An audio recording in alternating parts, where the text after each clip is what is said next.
Hey y'all, today I made twisted bacon just for the fun of it in my air fryer, so let's get to cooking. I started off with bacon lower sodium that is regular cut, not Vic cut, and that is important because if you look at our technique, we're just going to take each end of the bacon in each of our hands and give it a twist at the same time.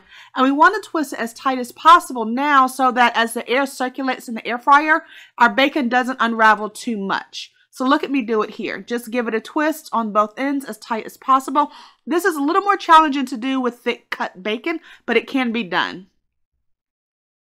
So I'm just going to give each piece a twist. I'm only experimenting with a few pieces of bacon, and look at how beautiful it looks already. So on my air fryer, I'm using the bacon function that will cook it at 400 degrees for 9 minutes or 8 minutes.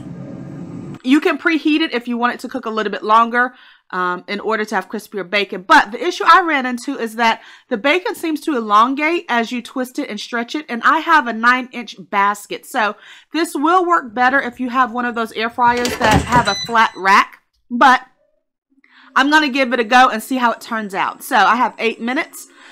Anytime you cook in the air fryer, you want to check your air fryer halfway through. So at the 4-minute mark, I can see that the bacon is shrinking and moving, and so it's not a complete straight line. I didn't reach in there to change it because it's hot.